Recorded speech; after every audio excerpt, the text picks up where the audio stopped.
What would you do if the life you built was a beautiful gilded lie? For Eleanor Vance, her dream life, a billionaire husband, a stunning Malibu villa, a future that shimmered with promise, was about to shatter. She thought she was flying to California for a romantic surprise, a reunion at their cliffside palace. But the real surprise was waiting for her in the master bedroom. And she wasn't the only one watching. In the shadows, the household staff, tired of the disrespect and deceit, had turned their own employer's security system against him. For 12 straight hours, they had been recording everything. This isn't just a story of infidelity. It's the story of a takedown, so precise, so devastating it would bring an empire to its knees. The private jet began its graceful descent towards the Santa Monica airport, a silver dart piercing the hazy gold of the late afternoon California sky. From her plush leather seat, Eleanor Vance watched the sprawling city lights begin to glitter like a carpet of scattered diamonds. Every other time she'd made this journey, her heart would flutter with anticipation, a thrill that came with knowing her husband, Richard Thorne, would be waiting for her on the tarmac. His smile, a brilliant slash of white in his perpetually tanned face, was the gateway to their shared paradise. But not today. Today her heart wasn't fluttering. It was hammering a cold, heavy rhythm against her ribs. A single anonymous email rested in the deleted folder of her phone, but its words were burned into her memory. "He's not alone at Serenity Point. You should see for yourself." Serenity Point. The name they'd given their Malibu masterpiece was a cruel joke now. A monument of glass, steel, and white limestone perched precariously on a cliff overlooking the vast Pacific. It was meant to be their sanctuary. Eleanor, an architect by training, before she'd dedicated her life to being Mrs. Thorne, had co-designed it. Every line, every window, every sweeping vista was a testament to her vision of their shared future. A future that now felt as fragile as the glass walls of the house itself. She had told Rick she was visiting her sister in Boston for the week. A small, believable lie that gave him the rope he needed. She had even feigned a poor phone connection when he'd called the night before, his voice smooth as aged whiskey, telling her he missed her and was working himself to the bone on the Aperture Biotech merger. The lie had slid from his tongue so easily, it was chilling. The jet touched down with a gentle bump. There was no smiling husband waiting, only the familiar face of their driver, Hector, a quiet man who offered her a respectful nod. He didn't ask why she was a day early or why her eyes held a brittle sheen. He simply took her single carry-on and led her to the gleaming black Bentley. The drive along the Pacific Coast Highway was a blur of impossible beauty. The sun, a fiery orange orb, was kissing the horizon, painting the waves in hues of rose and gold. It was the kind of romantic spectacle that would normally make her reach for Rick's hand. Tonight, it just felt like a backdrop for a tragedy. As the Bentley turned onto the private, winding road leading up to their villa, a knot of dread tightened in Eleanor's stomach. The gates to Serenity Point slid open silently. The property was illuminated with a soft ambient glow, the infinity pool a perfect placid mirror of the twilight sky. It looked pristine, untouched, serene. The car crunched to a halt on the gravel driveway. Before Hector could even get out, the massive front door swung open. Standing there was Maria Sanchez, the head of their household staff. She was a stern yet motherly woman in her late 50s, with eyes that missed nothing. She had been with Eleanor's family since Eleanor was a teenager, a pillar of quiet strength who had followed her into her new life with Rick. Her loyalty, Eleanor knew, was to her and her alone. Maria's face was an unreadable mask, but as Eleanor stepped out of the car, the older woman gave a barely perceptible shake of her head. It was all the confirmation Eleanor needed. "Welcome home, Mrs. Thorne." Maria said, her voice low and even. "Your arrival is unexpected." "I wanted to surprise him," Eleanor replied, her own voice sounding foreign, sharp, with an edge she rarely used. She stepped into the grand foyer, the cool marble under her heels a stark contrast to the fire in her veins. The house was silent save for the distant, rhythmic crash of waves against the cliffs below. The air was thick with the scent of expensive floral arrangements and something else, a faint, cloying perfume that Eleanor didn't recognize. "Where is he?" "Maria." Eleanor asked, her gaze sweeping over the cavernous living space with its minimalist furniture and museum-quality art. Maria's eyes flickered towards the floating staircase that led to the second floor. "To the master suite. He has a guest, ma'am." He asked not to be disturbed. "A business guest." Eleanor asked the question, a formality. She already knew the answer. Maria's lips thinned. "Not exactly." She took a small step closer, her voice dropping to a near whisper. "Daniel has been repositioning the garden sprinklers all afternoon, near the master terrace. The audio sensors for the security system are very sensitive in that zone. He says the conversation has been very lively." Eleanor's breath hitched. Daniel was the groundskeeper, a young man Rick had once threatened to fire for leaving a single smudge on the poolside glass. The staff. They weren't just witnesses. They were allies. A sudden sound drifted down from upstairs. A woman's high-pitched, unrestrained laugh, followed by the deeper, familiar rumble of Rick's own chuckle. The sound echoed in the cavernous space, a desecration of everything the house was supposed to represent. It was the sound of her life breaking apart. Eleanor looked at Maria, whose dark eyes now held a glint of steel. There was no pity in them, only a shared, simmering anger. A silent pact passed between them. "Thank you, Maria," Eleanor said, her voice now steady. Devoid of any tremor, the heartbroken wife had retreated, and in her place stood someone else, someone colder and far more dangerous. "Please make sure Hector waits. I don't think I'll be staying the night." She turned towards the staircase, each step a deliberate, measured beat. The sounds from the master suite grew louder, clearer. The clink of champagne glasses, the murmur of intimate words. The sheer, unadulterated arrogance of it all. He hadn't even bothered to be discreet in their own home. Her hand closed around the cool metal of the master bedroom door handle. For a fleeting second, she hesitated, the image of their wedding day flashing in her mind. Rick's vows, his promises of eternal fidelity, whispered against the backdrop of a Tuscan sunset. It all felt like a scene from a different lifetime, a story about two strangers. She took a deep breath, the unfamiliar perfume stronger now. It smelled cheap, desperate.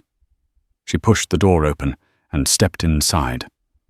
The master suite was a testament to Rick Thorne's philosophy on life overwhelm with opulence. It was a space larger than most city apartments, with a wall of floor-to-ceiling glass that offered a 180-degree view of the ocean.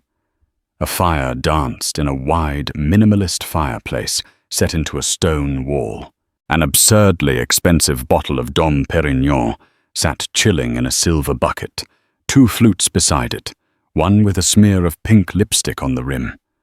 And on the sprawling California king bed, tangled in the 1,000-thread count Egyptian cotton sheets Eleanor had picked out, were her husband and his mistress. They didn't see her at first. Rick was propped up on one elbow, shirtless, his muscular back to the door. He was tracing a finger along the arm of the woman beside him, a bottle blonde who looked to be barely out of her 20s. She was wearing one of Rick's custom silk shirts, unbuttoned far enough to leave little to the imagination. She was laughing, head thrown back, a vapid, breathless sound that grated on Eleanor's raw nerves. And then Rick was saying, his voice thick with self-satisfaction. I told the board that if they didn't approve the merger, they'd be reading about their own severance packages in the Wall Street Journal. You should have seen their faces. You're a killer, Ricky, the woman cooed, running a manicured hand through his hair. A real shark. Eleanor made a small sound, not a gasp or a sob, but a dry, almost clinical clearing of her throat. It was quiet, but in the suddenly still room, it was as loud as a gunshot. Rick's back stiffened. He turned his head slowly, his confident smirk faltering as his eyes met Eleanor's, the color drained from his face replaced by a ghastly mottled white. He looked like a man who had seen a ghost, a very well-dressed, very composed ghost standing in the doorway of his sanctuary. "Eleanor," he stammered, scrambling to sit up, pulling the sheet awkwardly over his bare chest. What are you doing here? I thought you were in Boston." The blonde, whose name Eleanor neither knew nor cared to know, simply stared, her mouth agape.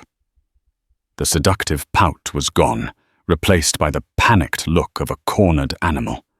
She fumbled with the buttons of the shirt, trying to cover herself. Eleanor's gaze was fixed solely on her husband. She didn't spare the other woman a glance. To do so would be to afford her a status she didn't deserve. She was a symptom, not the disease. "My plans changed," Eleanor said, her voice a chilling monotone. She took a deliberate step into the room, her eyes sweeping over the scene, the discarded clothes on the floor, the champagne, the rumpled bed. She catalogued every humiliating detail, turning the pain into fuel. "Clearly so did yours. Is this the Aperture Biotech merger?" "I must say she doesn't look like a board member." Rick swung his legs out of bed, grabbing for his pants on the floor. "Ellie, listen. It's not what it looks like." A dry, humorless laugh escaped Eleanor's lips. "Isn't it? It looks like my husband in our bed in our home with a woman who is not his wife. It seems quite straightforward, Richard. Even for a man who excels at overcomplicating things. This is a mistake. A one-time thing," he said, his voice regaining a sliver of its usual commanding tone. He was shifting from shock into damage control. "She means nothing to me." At this, the blonde finally spoke, her voice shrill with indignation. "Nothing. You told me you were leaving her. You said your marriage was just a business arrangement." Eleanor's eyes finally slid to the girl. She looked her up and down, a slow, dismissive appraisal that was more insulting than any shout. "He says that to all of them," Eleanor said coolly. "You're not the first, and I doubt you'll be the last. But you will be the last one to enjoy this particular view." She gestured to the ocean.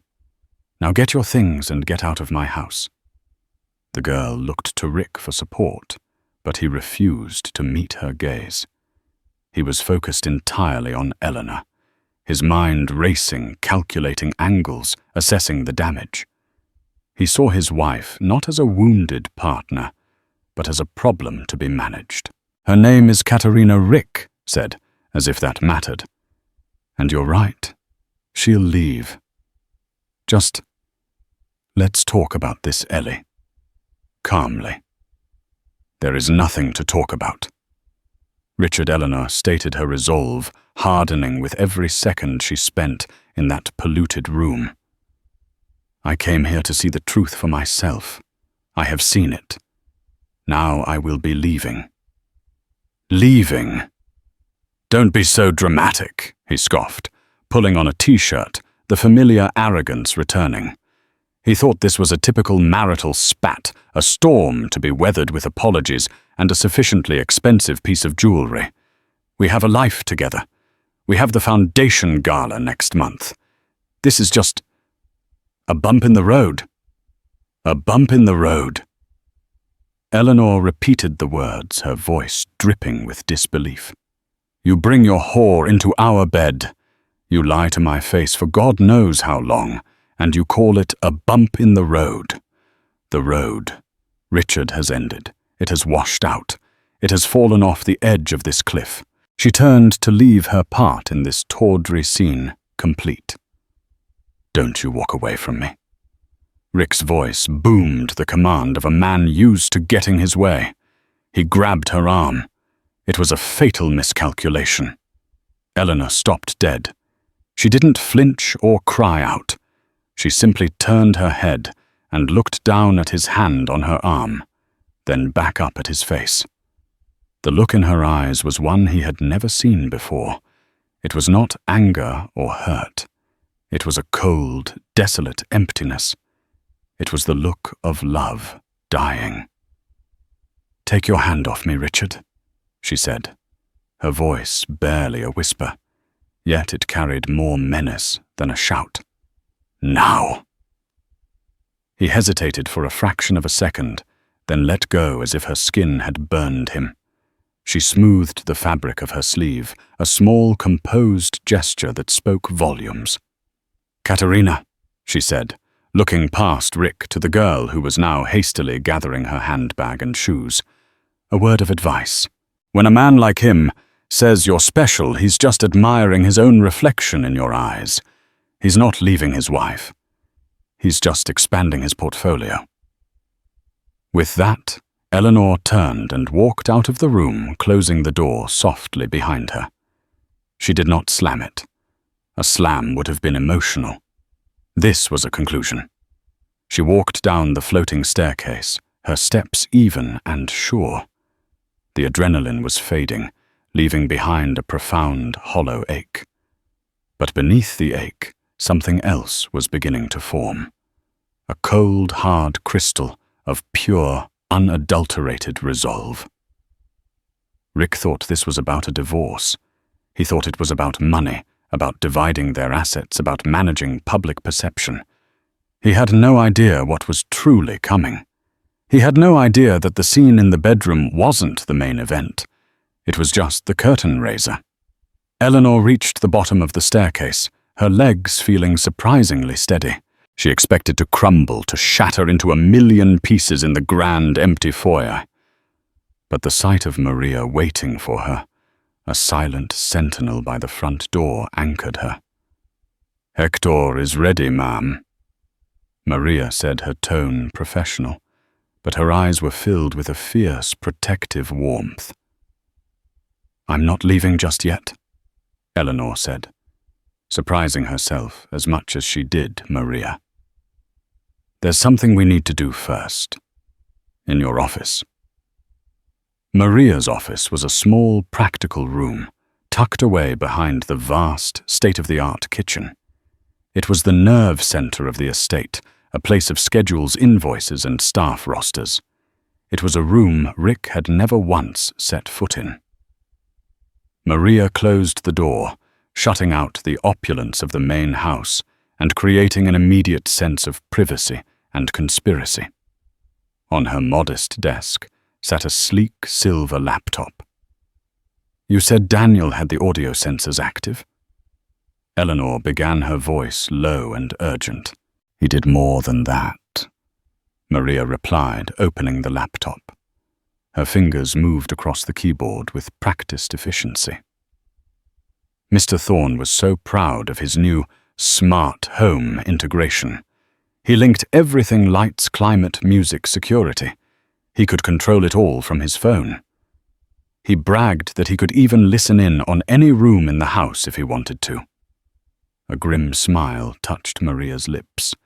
He never imagined someone might do the same to him. She clicked on a file, and a sound wave visualizer appeared on the screen.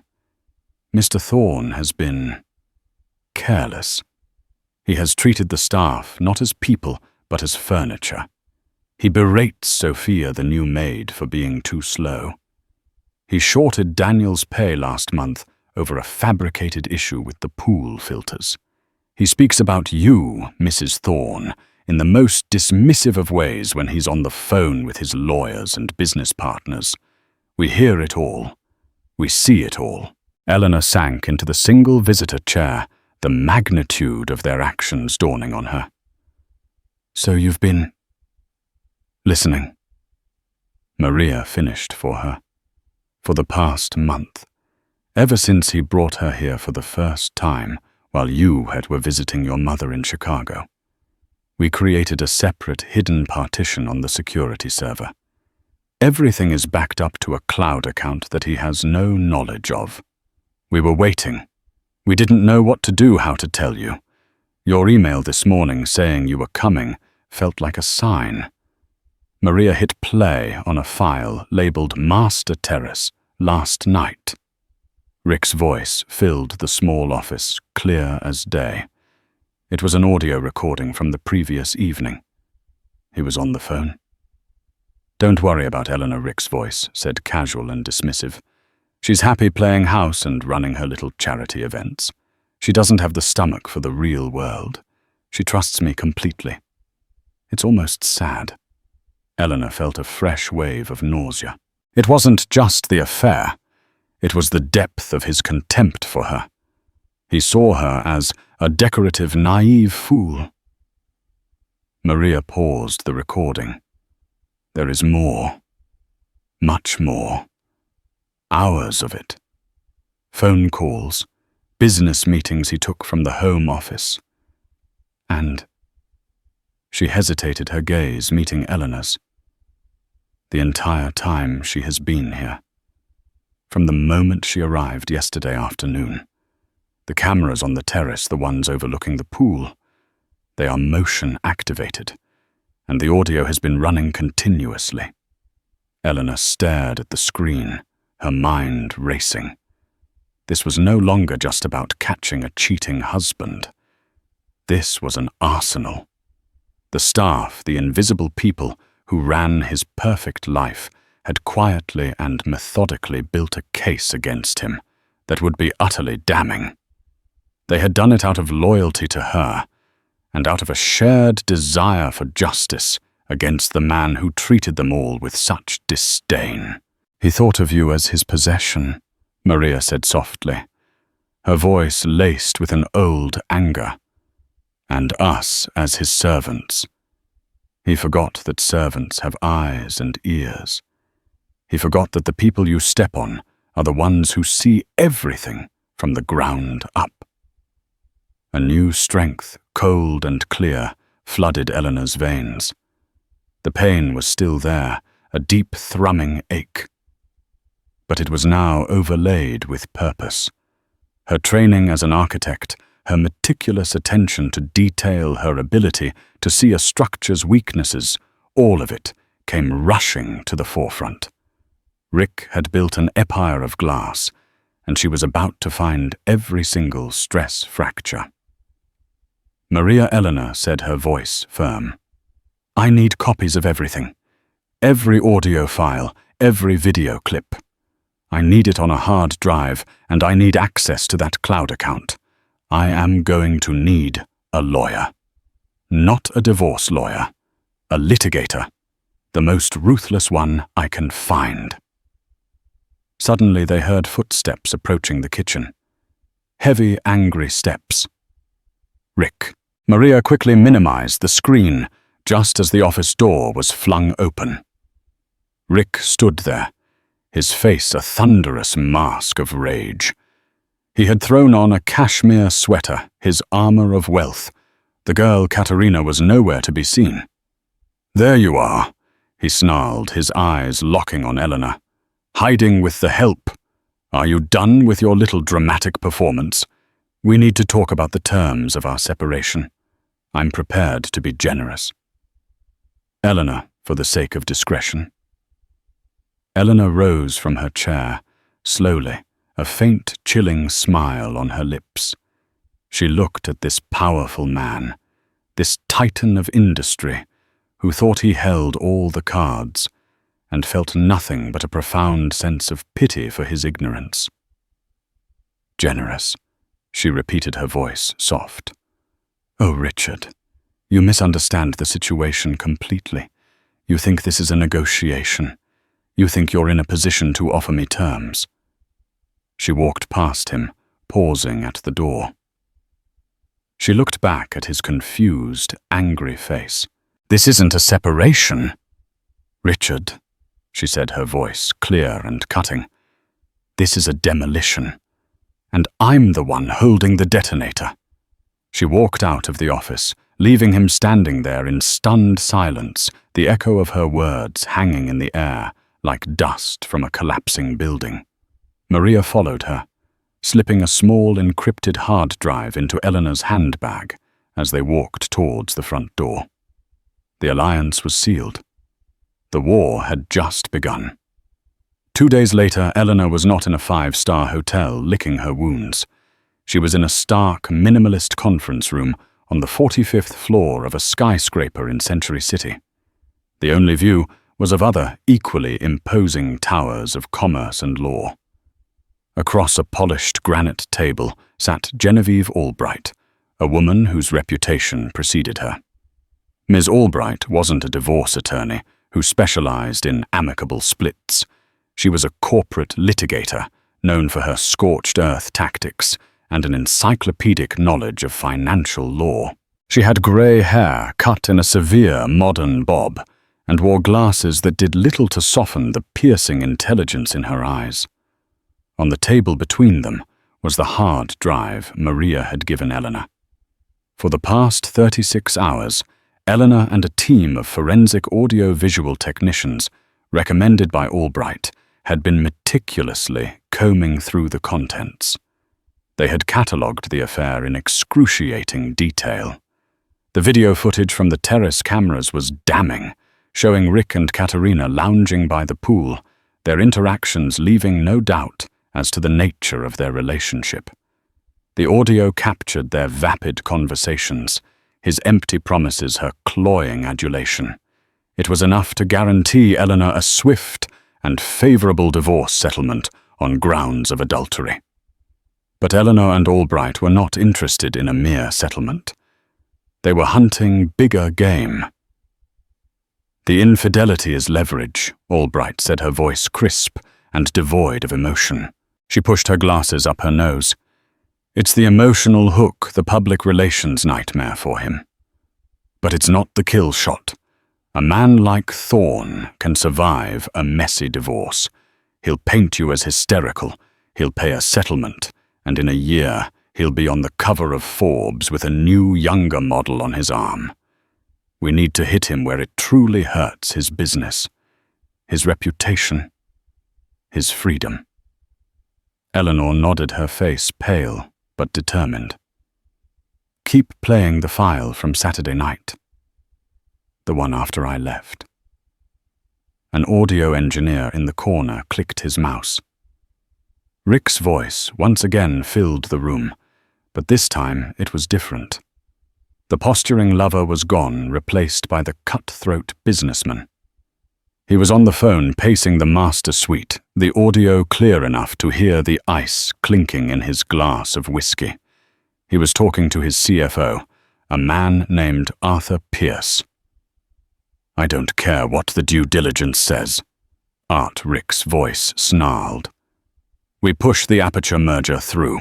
The initial data from their Phase 2 trials is creative. We know it. They know it. But the market doesn't. We announce the acquisition, our stock jumps on the news of their revolutionary cancer drug, and we dump our shares before the real trial data has to be submitted to the FDA. Albright held up a hand. The engineer paused the recording. The silence in the conference room was profound. There it is. Albright whispered, a predatory gleam in her eyes. Aperture Biotech. Their stock has been soaring for weeks on rumors of a breakthrough drug.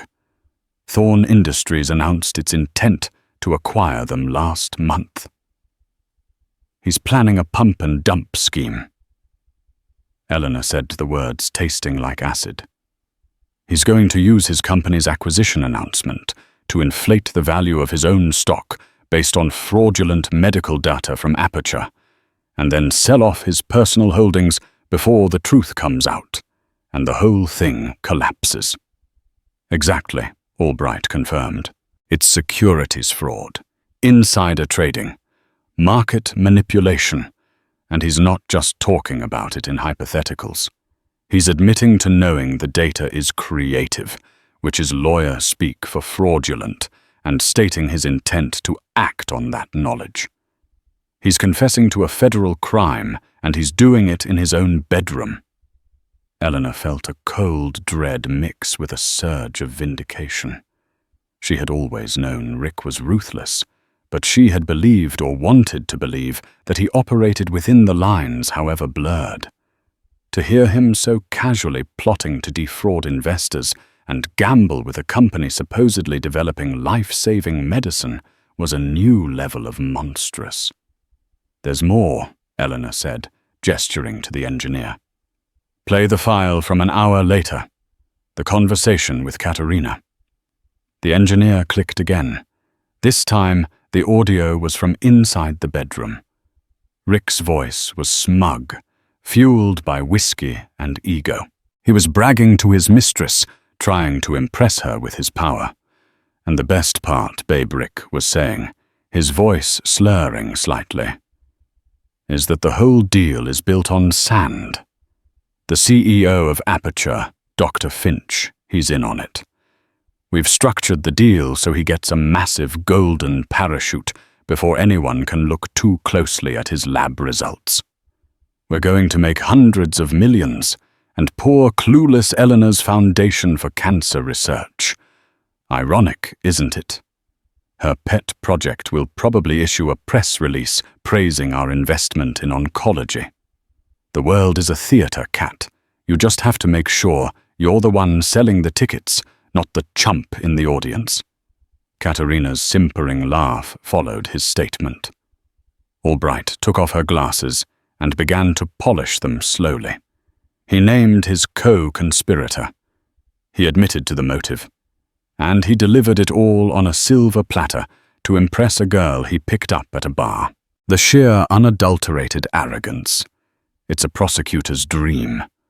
She put her glasses back on and looked at Eleanor, her professional demeanor softening for the first time.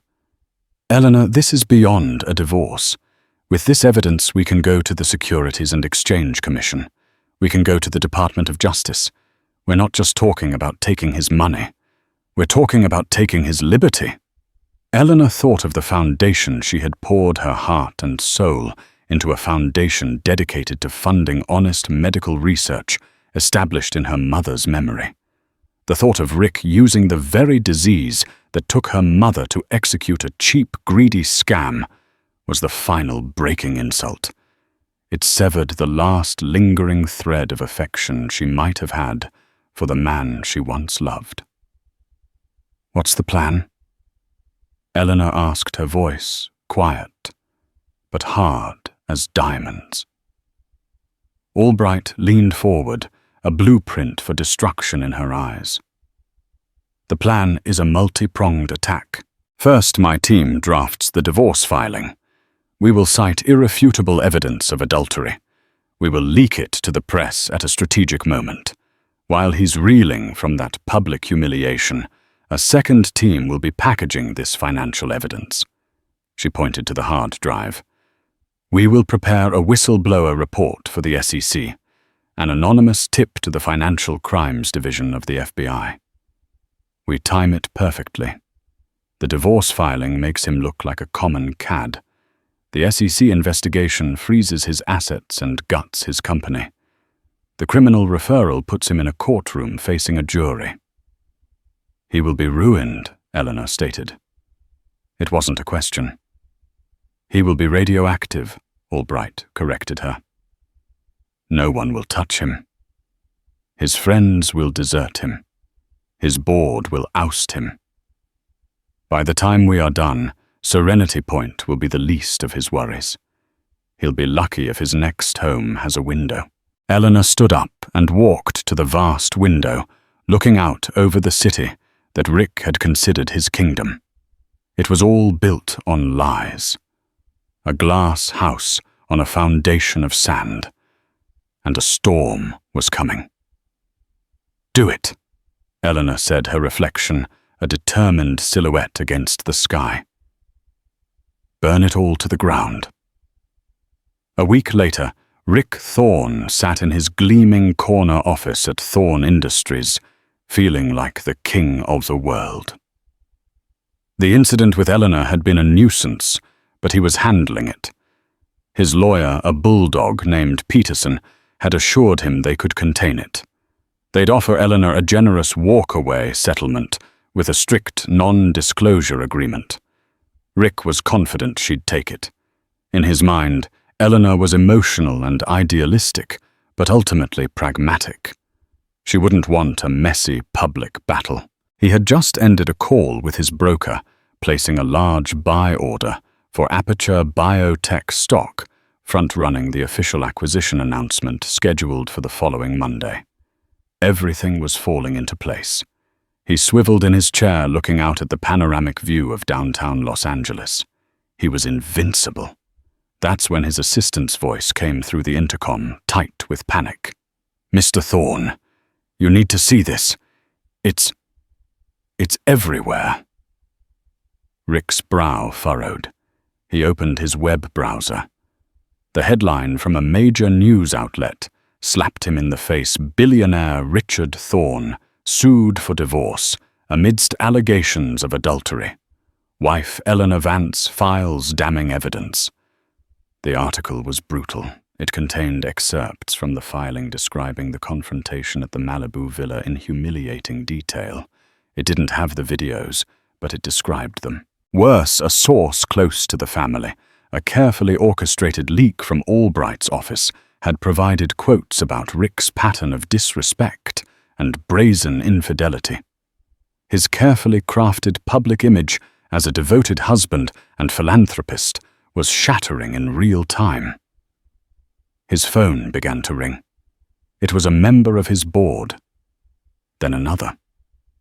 Then a journalist from the Wall Street Journal. He ignored them all, his face turning a dark, furious red. How dare she? How dare she make this public? He was about to call his lawyer to scream at him when a new email popped into his inbox. The subject line was blank. The sender was an encrypted, untraceable address. He opened it. There was no text. Just a short, 30-second audio clip. He clicked play. His own voice filled his office, smug and laced with whiskey. "The whole deal is built on sand. The CEO of Aperture, Dr. Finch, he's in on it. We're going to make hundreds of millions." The blood drained from Rick's face.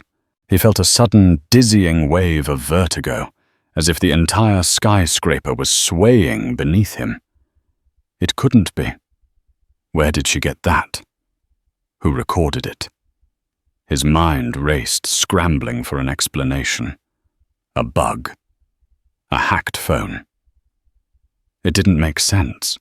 The conversation had happened in his bedroom, his most secure space.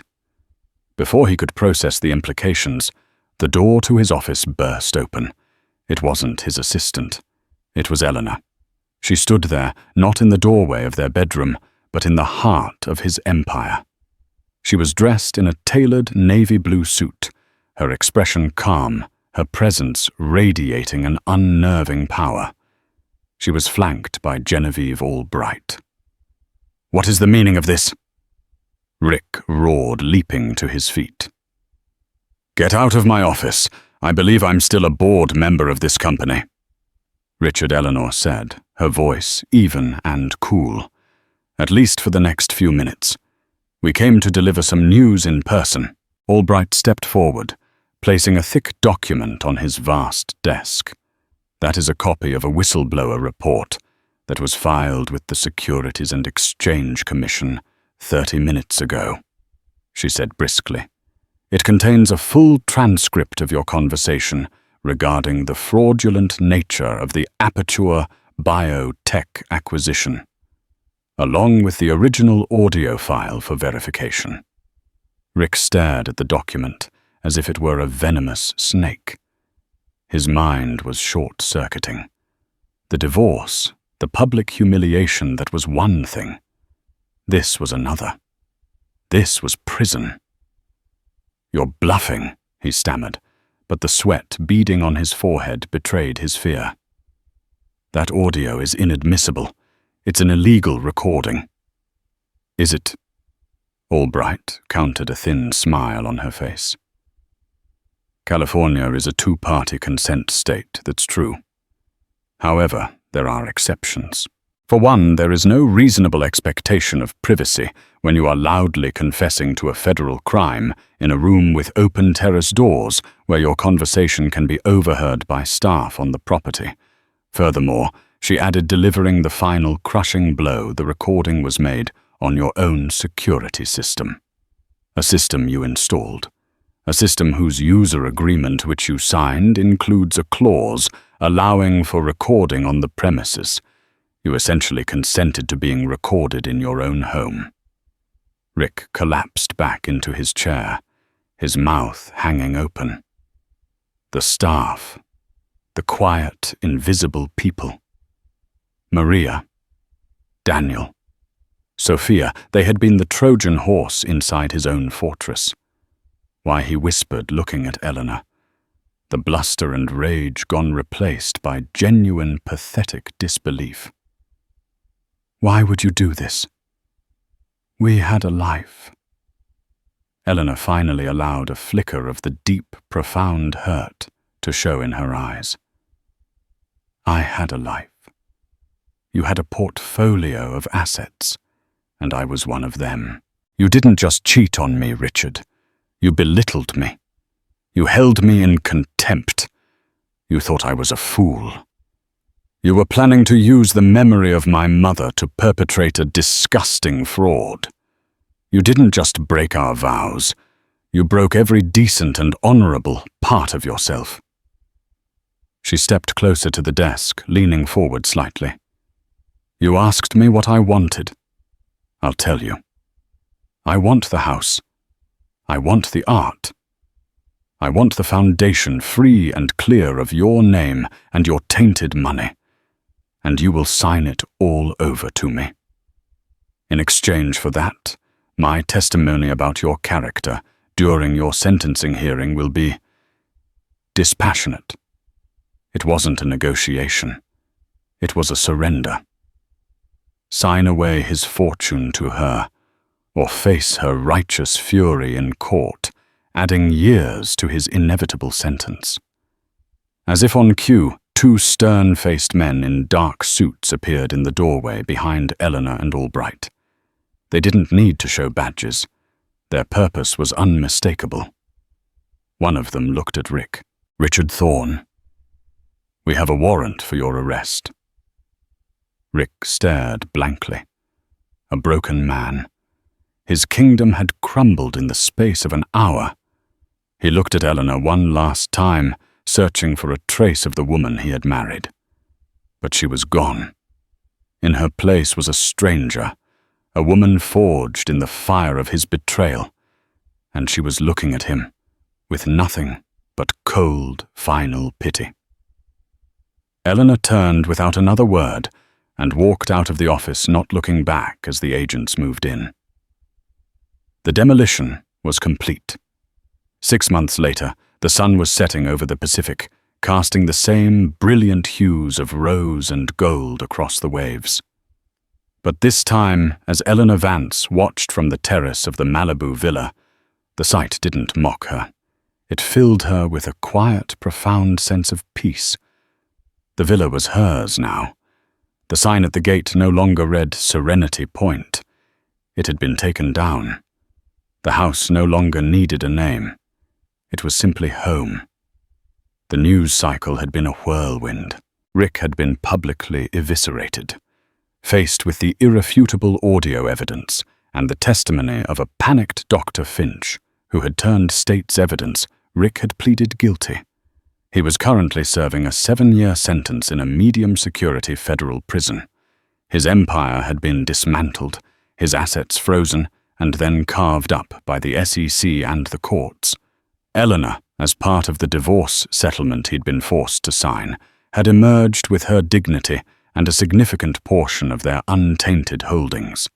Katerina Novak had vanished.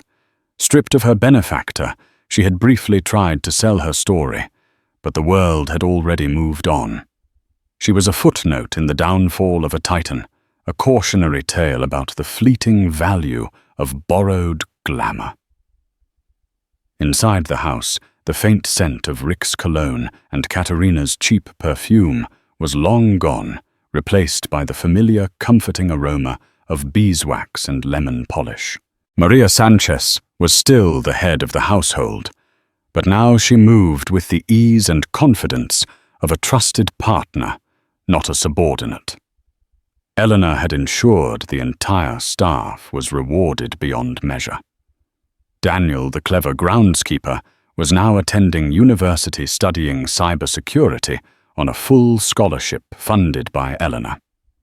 Sophia, the young maid, was managing a small boutique hotel Eleanor had acquired in Santa Barbara. Their loyalty had been the foundation of her victory, and she had repaid it with life-changing gratitude. As darkness fell, Maria came onto the terrace, carrying 2 glasses of wine, not champagne. "A beautiful evening, Eleanor," Maria said, handing her a glass. She had dropped the formal ma'am weeks ago. "It is," Eleanor agreed, taking a sip. "I was just thinking about how different it feels now. The house is the same," Maria observed. "The same glass, the same stone. But it feels lighter, like it can finally breathe." It was true. The house, once a monument to Rick's ego and their shared lie, was now a sanctuary of her own making. The art on the walls was her choice. The books on the shelves were her own.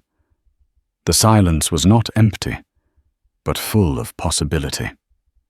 She had resurrected her mother's foundation, now renamed the Vance Institute, and was running it with a renewed sense of purpose, ensuring every dollar went to genuine life-altering research.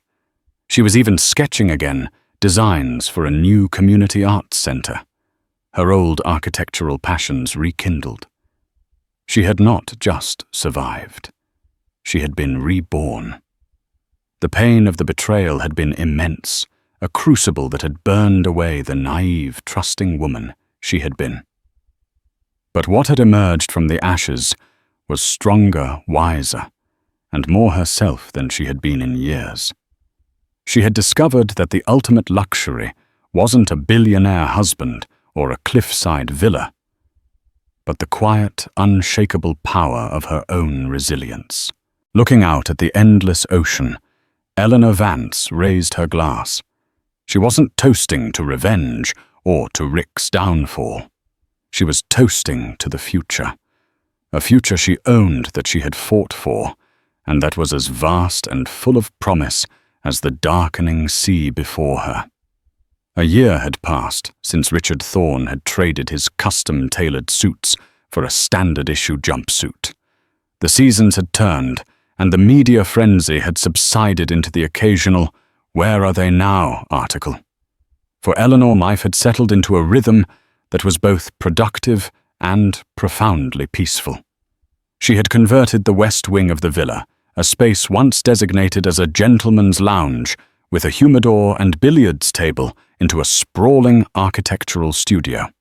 Sunlight streamed through the glass walls, illuminating drafting tables covered in blueprints, foam core models of her new arts center, and sketches of low-income housing projects that were both beautiful and functional. She had found that her passion wasn't just for design, but for creating spaces that served a community, not just an ego.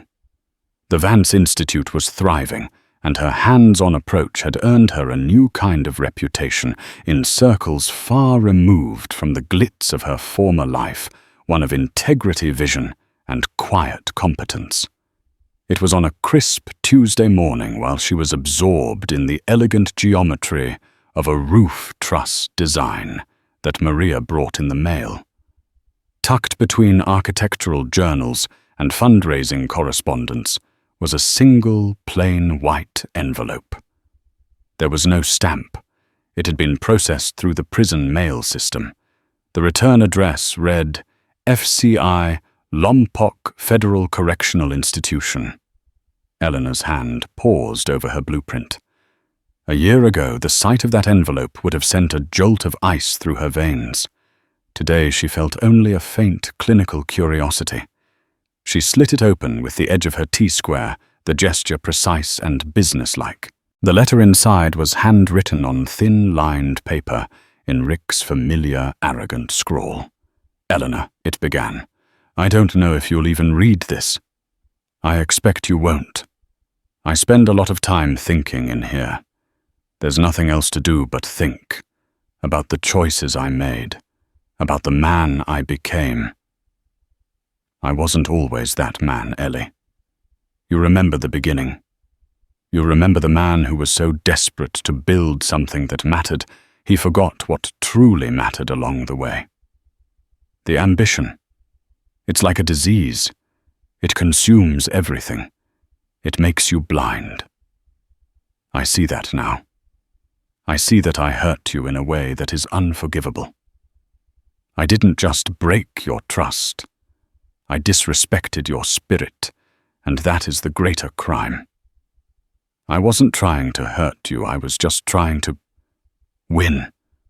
At a game where I kept changing the rules so I couldn't lose. I don't ask for your forgiveness. I don't deserve it.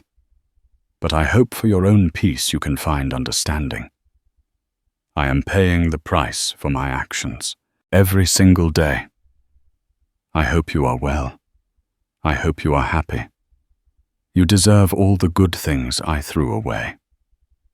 Yours, Rick. Eleanor read it twice. The old Eleanor would have wept.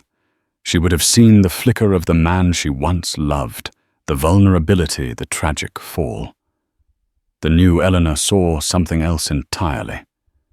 She saw the strategy. She saw the careful phrasing, the self-pity masquerading as remorse. He wasn't taking responsibility. He was blaming a nebulous disease called ambition. He wasn't apologizing for his actions. He was framing himself as a tragic figure, another victim of his own greatness. The letter wasn't for her benefit. It was for his. A final pathetic attempt to control the narrative, to soften the edges of his own villainy in his mind. She felt no anger, no pain. She felt nothing at all. He was a ghost, a faint echo from a house she no longer lived in.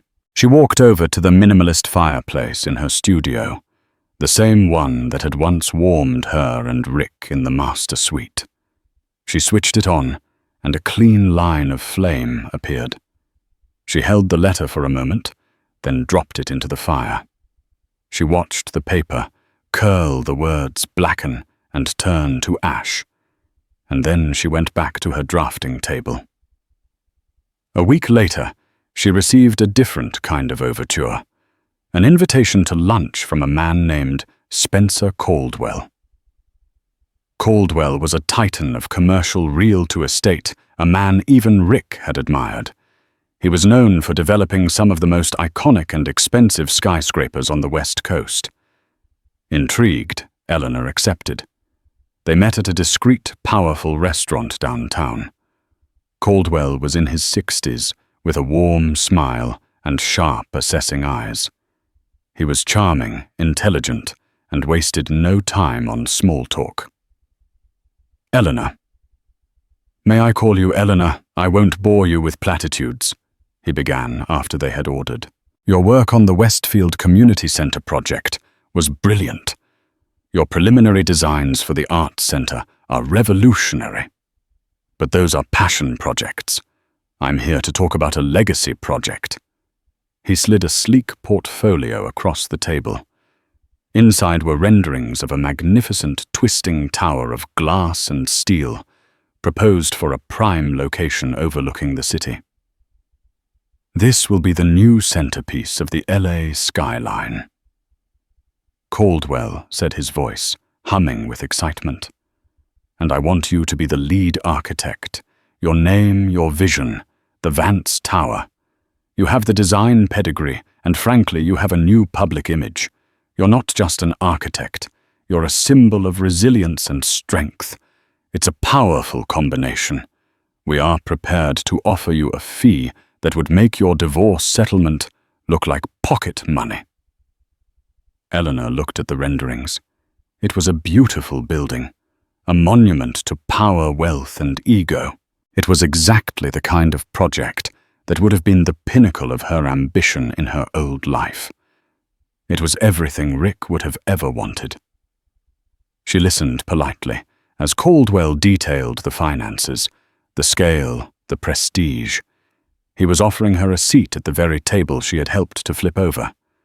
When he was finished, she smiled a genuine, serene smile. "It's a stunning proposal, Spencer," she said, "and I am truly flattered. But my answer is no." Caldwell looked taken aback. "May I ask why?" "The budget is virtually unlimited. A few years ago, I lived in a house that was a monument," Eleanor explained, her voice calm and clear. "It was beautiful, it was celebrated, and it was built on a lie. It was cold. I've learned that I'm no longer interested in building monuments. I'm interested in building foundations. The Arts Center you mentioned will serve thousands of children. The housing project I'm designing will give families a safe, beautiful place to live. That is the legacy I am interested in, now." She extended her hand. "Thank you for lunch." It was illuminating. She left Spencer Caldwell sitting there, the portfolio, for the gleaming, empty tower still open on the table. As she walked out into the California sunshine, she felt lighter than ever. The echo from her past had been silenced by fire. The overture to her old life had been politely declined. The path ahead was not the one others wanted to build for her, but the one she was designing herself. One blueprint, one foundation, one community at a time. Thank you for listening to this story of betrayal, strategy, and ultimate triumph. Eleanor's journey shows us that true strength isn't about never falling. It's about how you rise after you've been pushed. She transformed her deepest heartbreak into her greatest victory by refusing to be a victim and instead becoming the architect of her own justice. Her story is a powerful reminder that sometimes the most overlooked people hold the most power, and that integrity and courage are assets that can't be bought or sold. If you were moved by Eleanor's story and want to hear more tales of intricate drama and empowering comebacks, please show your support. Hit that like button, share this video with someone who would appreciate it, and most importantly, subscribe to the channel so you don't miss our next story. Your support helps us bring these compelling narratives to life. Thank you for watching.